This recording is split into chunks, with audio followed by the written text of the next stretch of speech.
ये आकाशवाणी है। विशेष कार्यक्रम के अंतर्गत प्रस्तुत है अभ्यास श्रृंखला की दूसरी कड़ी में प्रतियोगी परीक्षाओं पर चर्चा। इस कार्यक्रम में आमंत्रित विशेषज्ञ हैं दिल्ली विश्वविद्यालय के सेंट स्टीफेंस कॉलेज के प्रोफेसर संजय राव आयदे। कार्यक्रम प्रस्तुत कर रही हैं आकाशवाणी संवाददाता विनीता ठाकुर।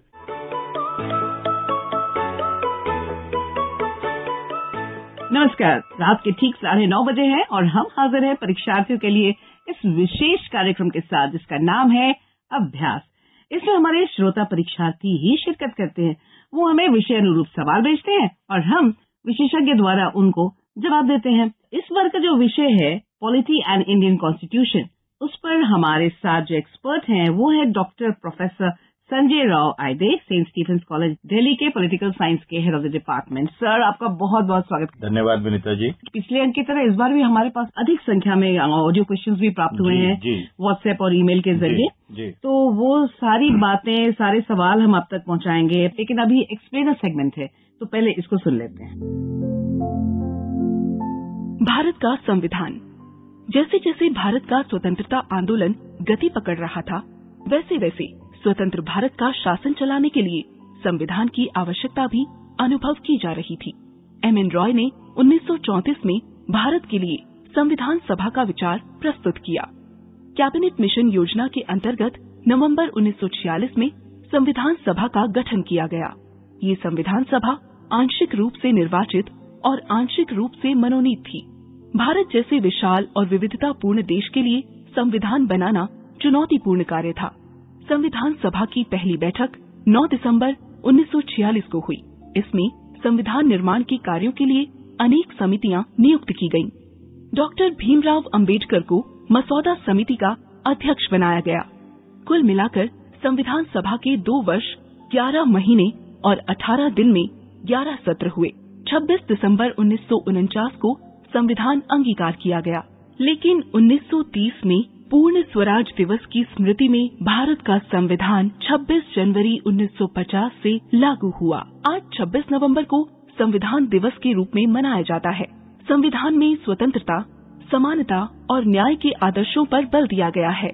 ये स्वतंत्र भारत के लिए सरकार के संसदीय रूप की स्थापना करता है, जो सशक्त केंद्र के साथ संघीय प्रणाली है, और इसमें सभी नागरिकों को सार्वभौम वयस्क मताधिकार प्रदान किया गया है।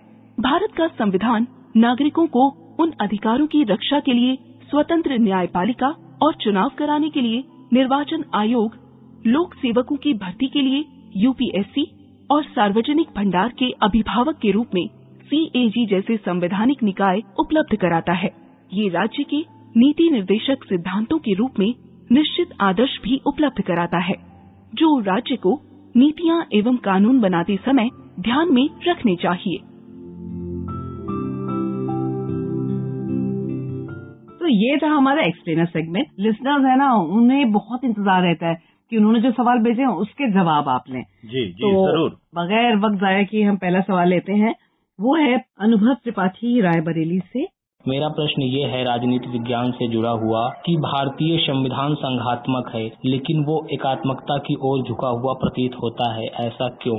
अनुभव, आपने बिल्कुल ठीक कहा। कोई भी संविधान या जो है वो अपनी परिस्थितियों के द्वारा निर्मित होता है। जी। जब हमारे संविधान के निर्माताओं ने संविधान बनाने की प्रक्रिया आरंभ की, तो उस समय हमारे देश में जो परिस्थितियां थी, सामाजिक, आर्थिक, राजनीतिक, उन परिस्थितियों को और उन समस्याओं के निदान के लिए प्रावधान बनाए गए। हमें जैसे पता है कि देश का विभाजन हुआ, हमारे यहाँ लगभग 200 साल तक उपनिवेशवाद की सरकार रही, आर्थिक शोषण हुआ, तो आर्थिक समस्याएं, सामाजिक समस्याएं, राजनीतिक समस्याएं और कम्युनल राइट्स हमारे यहाँ हुए।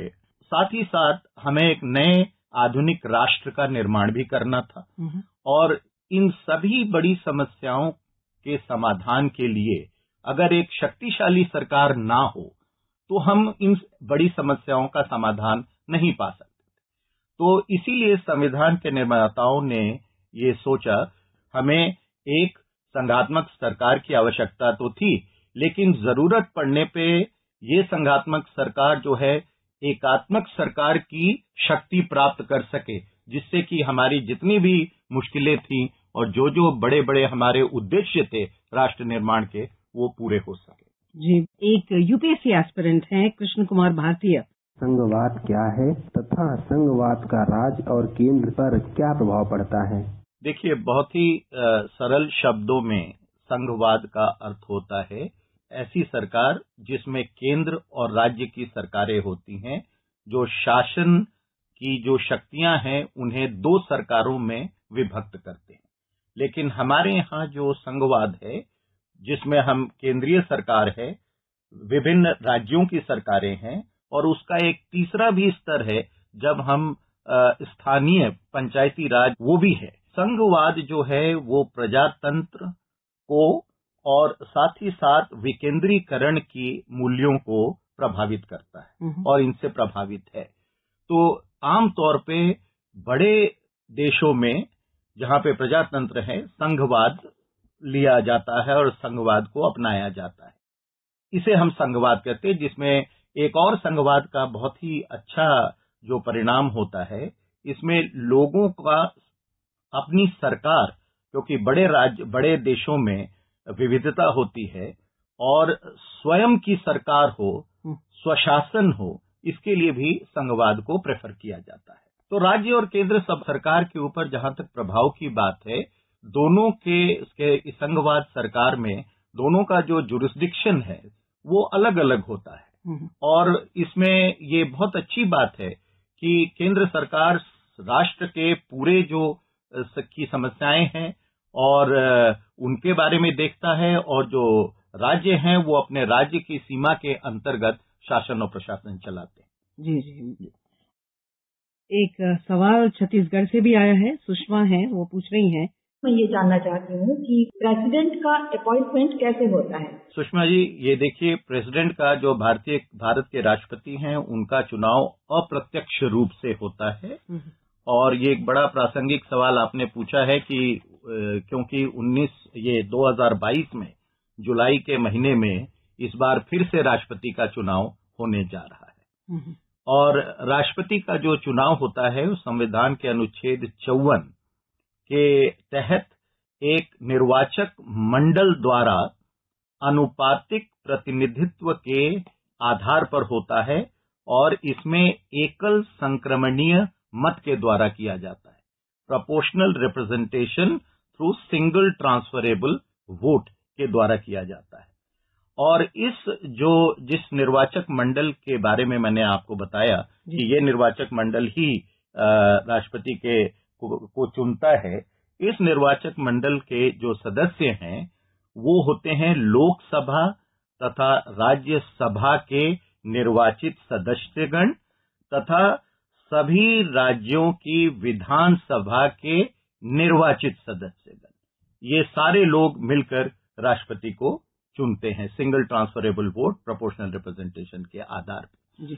और आर्टिकल 55 यानी कि संविधान के अनुच्छेद 55 में प्रतिनिधित्व की समानता विभिन्न राज्यों के बीच स्थापित करने हेतु एक फॉर्मूला बनाया गया है, जिसमें हम लोग हर राज्य की जो पूरी जनसंख्या है उसको हम लोग विभाजित करते हैं जितने वहां पे विधानसभा की सीटें हैं, तथा उसे हम 1000 से गुना भी करते हैं। तो इस प्रकार हर निर्वाचक मंडल के जो संसद हैं सदस्य और जो राज्यों के जो विधानसभा के निर्वाचित सदस्य हैं, सभी के मतों का मूल्य निकाला जाता है। तो मैं आपको जैसे उदाहरण के तौर पे बताऊं कि जो हमारा 2017 में जो इलेक्शन हुआ था उसमें टोटल जो है 4896 इलेक्टर्स थे। ठीक है जी। और इन लोगों ने राष्ट्रपति को चुना था। तो इस बार फिर से वही प्रक्रिया जारी है। एग्जाम्स के दौरान ना बहुत प्रेशर होता है, तो आपको लगता है जैसे कि बहुत ज्यादा कंसंट्रेशन की आवश्यकता होती है, तो उसको इस कंसंट्रेशन को रिटेन करने के लिए हर का अलग अंदाज होता है। मुझे ऐसा लगता है कि अगर हम एक म्यूजिकल ब्रेक लेंगे तो वो थोड़ा हेल्प करेगा। जी बिल्कुल, है ना? क्यों नहीं। तो सुनते हैं एक आपकी पसंद का गीत सुने या मेरी पसंद का? आपकी पसंद का। चलिए, तो पहला गीत सुनाएंगे वो लता मंगेशकर जी की आवाज में, और बहुत ही मकबूल हुआ था ये गाना।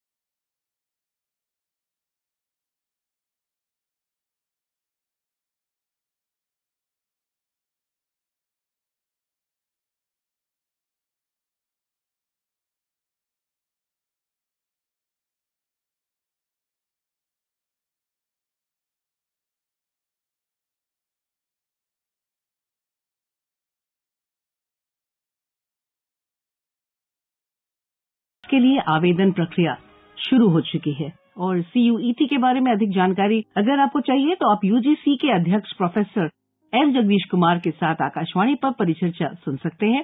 और इस कार्यक्रम में वे CUET के विभिन्न पहलुओं को समझाएंगे और आप AIR ऐप या AIR YouTube चैनल पर ये स्पॉटलाइट कार्यक्रम सुन सकते हैं। राष्ट्रीय पात्रता सह प्रवेश परीक्षा यानी कि नीट की परीक्षा 17 जुलाई से आयोजित की जाएगी और इस परीक्षा के लिए रजिस्ट्रेशन प्रक्रिया 6 अप्रैल से शुरू हो चुकी है। राष्ट्रीय परीक्षा एजेंसी ने संयुक्त प्रवेश परीक्षा यानी JEE मेन 2022 के लिए तिथियों को संशोधित किया है। पहले सत्र के लिए परीक्षा 20 से 29 जून और दूसरे सेशन के लिए परीक्षा 21 से 30 जुलाई तक होगी। संघ लोक सेवा आयोग ने UPSC सिविल सेवाएं परीक्षा के लिए साक्षात्कार की तिथि भी जारी कर दी है। 5 अप्रैल से ये शुरू हो चुका है। 26 मई तक साक्षात्कार होंगे। हमारे एक्सपर्ट हैं डॉक्टर संजय राव आयदे, जो कि सेंट स्टीफेंस कॉलेज के हेड ऑफ द डिपार्टमेंट हैं पॉलिटिकल साइंस के। लेकिन इनसे तो हम बातें करेंगे और भी सवाल जो आपके हैं वो हमारे पास है, लेकिन फैक्ट फाइल भी तो आपको सुनना है जिससे कि आपको और जानकारी मिलेगी। फैक्ट फाइल की इस कड़ी में हम स्टैंड अप इंडिया स्कीम के बारे में बात करेंगे। Stand up India scheme 10 lakh से 1 करोड़ रुपए के बीच बैंक ऋण सुगम बनाती है। ये ऋण ग्रीनफील्ड उपक्रम की स्थापना के लिए प्रत्येक शाखा से अनुसूचित जनजाति या अनुसूचित जाति के कम से कम एक उद्यमी को दिया जाता है। भारत सरकार ने इस सप्ताह स्टैंड अप इंडिया स्कीम की 6ठी वर्षगांठ मनाई। 18 वर्ष से अधिक उम्र के अनुसूचित जाति, अनुसूचित जनजाति और महिला उद्यमी इस स्कीम के तहत ऋण लेने के पात्र हैं। इस स्कीम के तहत ऋण केवल ग्रीनफील्ड परियोजनाओं के लिए ही दिया जाता है। बिना कुछ गिरवी रखे ऋण लेने का दायरा बढ़ाने के लिए भारत सरकार ने credit guarantee fund for stand up India स्थापित किया है। देश भर के अनुसूचित वाणिज्यिक बैंकों की सभी शाखाएं इस स्कीम के तहत ऋण देने के लिए पात्र हैं। इस स्कीम के तहत अब तक 30,000 करोड़ रुपए से अधिक के ऋण स्वीकृत किए गए हैं। इस स्कीम के तहत ऋण लेने का पात्र होने के लिए व्यक्ति को किसी बैंक या वित्तीय संस्थान से डिफॉल्ट नहीं होना चाहिए। व्यक्तियों से भिन्न उद्यमी भी इस स्कीम के तहत ऋण लेने के पात्र हैं, लेकिन ऐसे मामलों में 91% शेयर होल्डिंग और नियंत्रक हिस्सेदारी अनुसूचित जाति, जनजाति और महिला उद्यमी के पास होनी चाहिए। स्टैंड अप इंडिया स्कीम के तहत संभावित कर्जदारों को अन्य समर्थन भी उपलब्ध कराया जाता है। सरकार ने इस स्कीम के सुगम संचालन के लिए ऑनलाइन पोर्टल www.standupmitra.in भी बनाया है। दोस्तों, इस कार्यक्रम का हिस्सा तो आप बन सकते हैं अगर आप हमें क्वेश्चन भेजते हैं व्हाट्सएप नंबर 9289094044 पर। संजय सर, आपने बहुत सारे इंटरव्यू बोर्ड में भी शिरकत की होगी। हमारे बहुत सारे लिसनर्स ने ये रिक्वेस्ट किया है कि संविधान से संबंधित कोई सवाल जो कि इंटरव्यू में पूछा जाता हो, उसके बारे में कुछ जानकारी दें। संविधान से संबंधित कई सवाल पूछे जा सकते हैं जी। जैसे हमारे यहाँ न्यायपालिका की शक्तियों के बारे में पूछा जा सकता है, राष्ट्रपति की शक्तियों के बारे में पूछा जा सकता है और पंचायती राज इंस्टीट्यूशंस के बारे में पूछा जा सकता है। ऐसे कई सवाल हैं जो पूछे जा सकते हैं। सेक्युलरिज्म के बारे में पूछा जा सकता है। इस वक्त लिसनर्स हैं एग्जामिनेशन के लिए प्रिपेयर कर रहे हैं, इंटरव्यूज के लिए, तो उन्हें तो ये जानकारी हो गई। लेकिन हमारे कर्नाटका से एक लिसनर है मुरली नाम के, वो पूछ रहे हैं, My question is, how does the governor perform his role in a state? Does he work on behalf of union government? Discuss the role of governor in a state. The governor in a state plays a dual role. The governor is the executive head of the government in a state, and all executive powers are vested in the office of the Indian governor. And the second important role of the governor is that he is a representative of the union government, and in that capacity the governor also has to ensure that interest of the nation is also taken into account while running administration and governance in that country.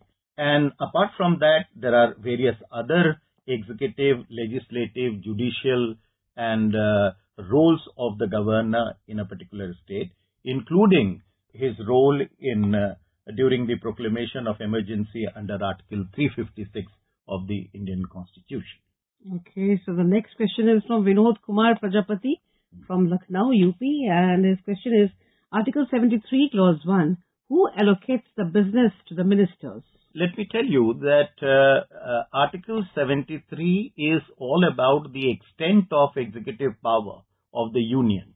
And it states that the executive powers of the Union shall extend to the matters with respect to which Parliament has power to make laws.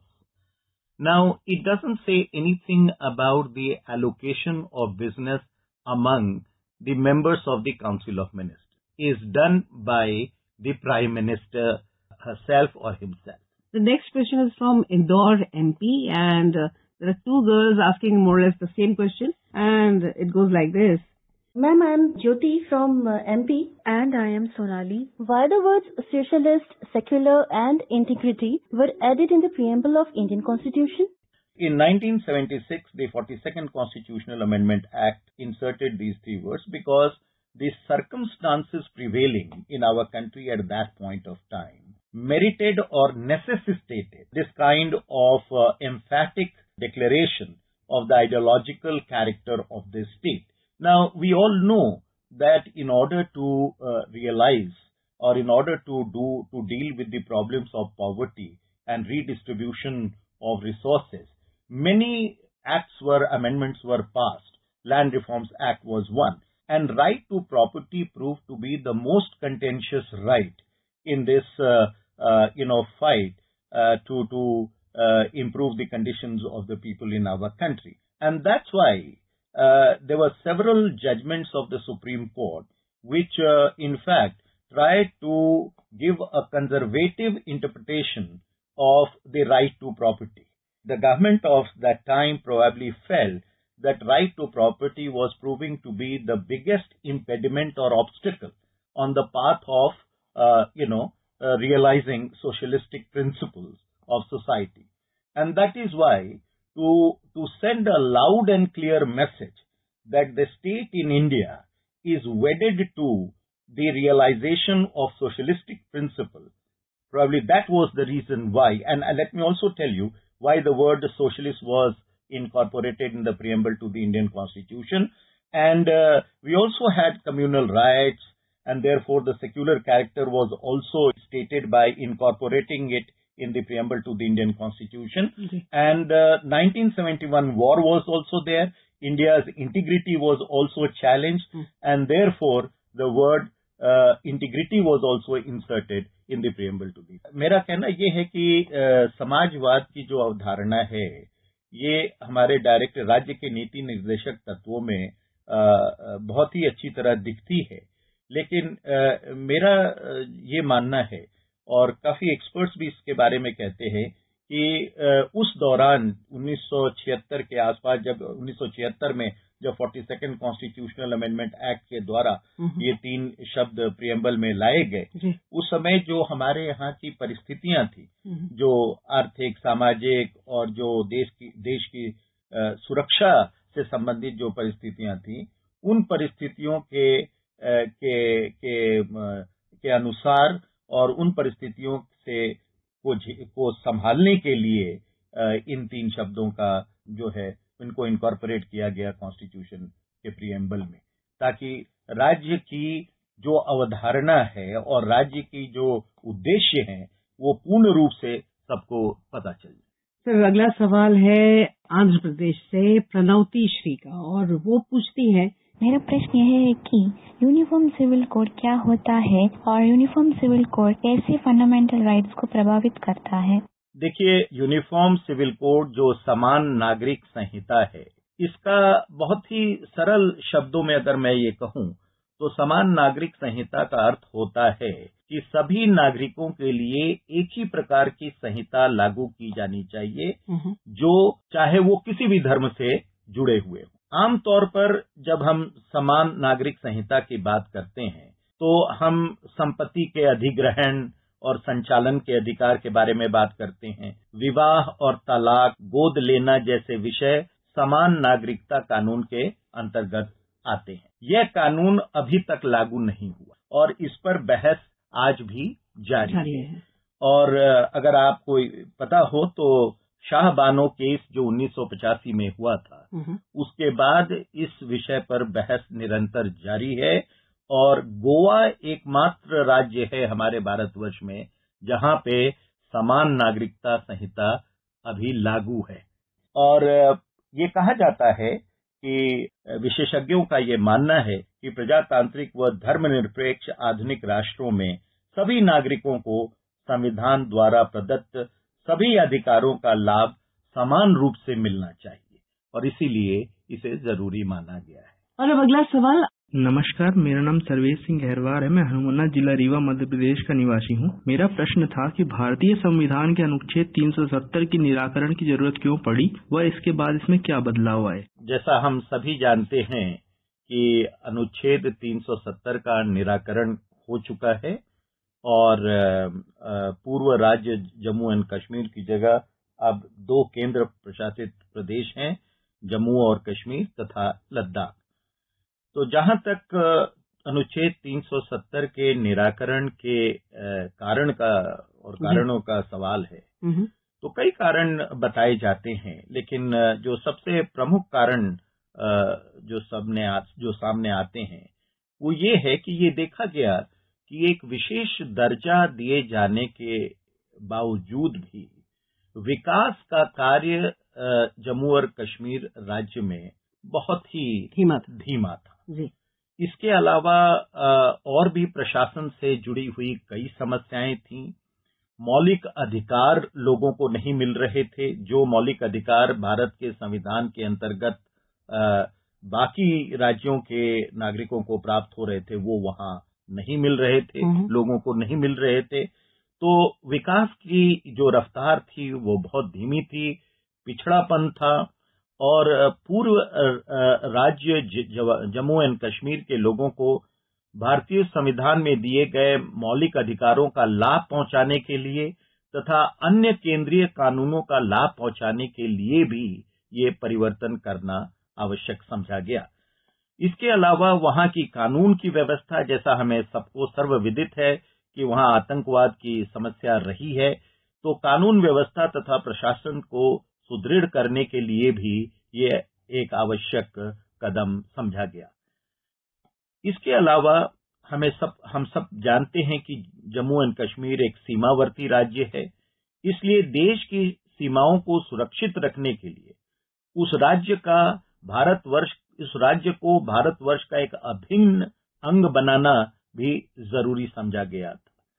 और इसके अलावा पूर्व Jammu and Kashmir राज्य में जो लद्दाख का area था, जो वहां के लोगों की हमेशा से ये शिकायत रही कि उनके हितों की सुनवाई उस राज्य में बहुत कम होती थी।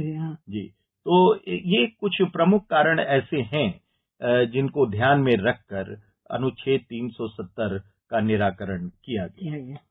और जहां तक इसके परिणामों का सवाल है, क्या क्या परिवर्तन हुए, तो हम सब जानते हैं कि इसके निराकरण के बाद 2 केंद्र शासित प्रशासित प्रदेश बन गए हैं, जम्मू एंड कश्मीर और लद्दाख। और इसके अलावा नागरिकों को सशक्त किया गया है, चहुमुखी आर्थिक विकास हो रहा है और कई अप्रासंगिक कानून जो पुराने जम्मू एंड कश्मीर के पूर्व राज्य में थे उनका अंत किया गया। स्थानीय स्वशासन की संस्थाओं के चुनाव हुए और उनके द्वारा प्रजातंत्र को लोगों तक पहुंचाया गया और अब भारत के अन्य प्रांत के लोग वहां संपत्ति भी खरीद सकते हैं। शादी के उपरांत वहां के लोगों के जीवन साथी को डोमिसाइल सर्टिफिकेट भी मिल जाएगा। जी, और इसके अलावा पूर्व राज्य के ध्वज को निरस्त कर दिया गया है। इसके अलावा जम्मू एंड कश्मीर काडर को अरुणाचल प्रदेश, गोवा, मिजोरम, यूटी काडर में सम्मिलित कर दिया गया है और पर्यटन का विकास तो बहुत जोरों से हो रहा है। बिल्कुल, ये हम सब देख रहे हैं। तो प्लान किया जा सकता है वेकेशन वहाँ पे। जी।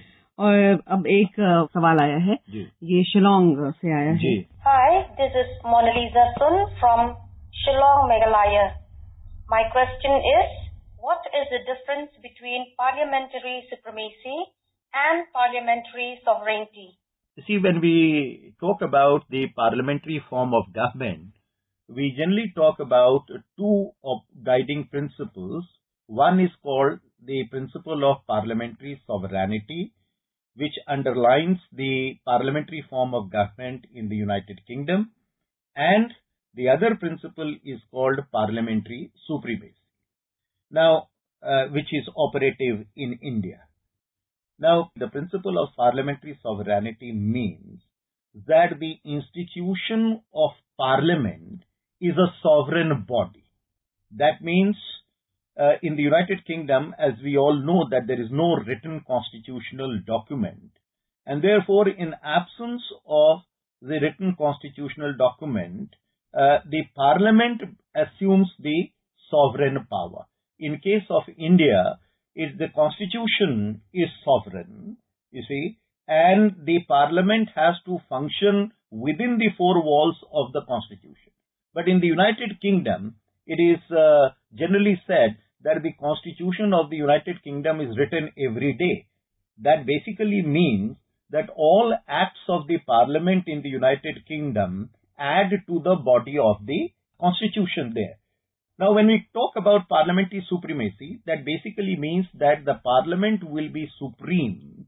That means the Parliament also has to abide by the laws of the Constitution. पिछले अंक में हमारे पास एक्सपर्ट मलय नीरव जी आए थे और तो उन्होंने एक सवाल हमारे श्रोताओं से पूछा था और उसका बहुत सारे लोगों ने जवाब भी दिया, लेकिन उनमें जो सबसे एप्ट और उपयुक्त रिप्लाई आया विष्णु अहिरवार सागर एमपी से।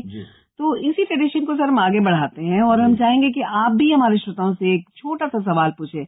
मेरा ये सवाल है कि हम अपने प्रियम्बल में सोशलिस्ट वर्ड का प्रयोग अभी भी क्यों कर रहे हैं?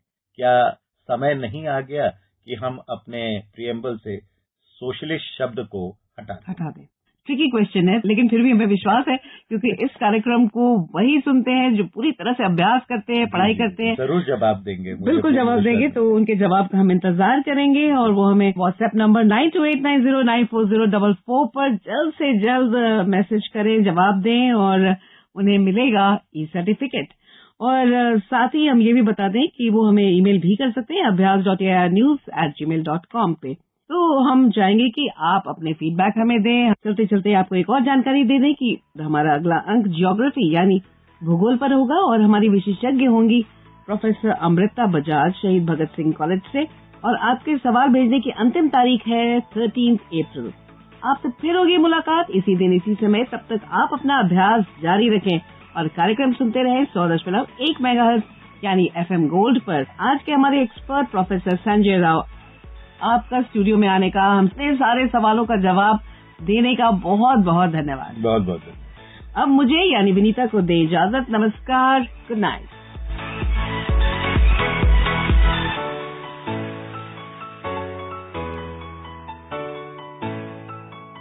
विशेष कार्यक्रम के अंतर्गत अभी आप सुन रहे थे अभ्यास श्रृंखला की दूसरी कड़ी में प्रतियोगी परीक्षाओं पर चर्चा। इस कार्यक्रम को प्रस्तुत किया आकाशवाणी संवाददाता विनीता ठाकुर ने। कार्यक्रम में आमंत्रित विशेषज्ञ थे दिल्ली विश्वविद्यालय के सेंट स्टीफेंस कॉलेज के प्रोफेसर संजय राव आयदे। ये कार्यक्रम आकाशवाणी के समाचार सेवा प्रभाग द्वारा प्रस्तुत किया गया। इसे आप हमारे mobile app news on AIR और हमारे YouTube channel news on AIR official पर भी सुन सकते हैं।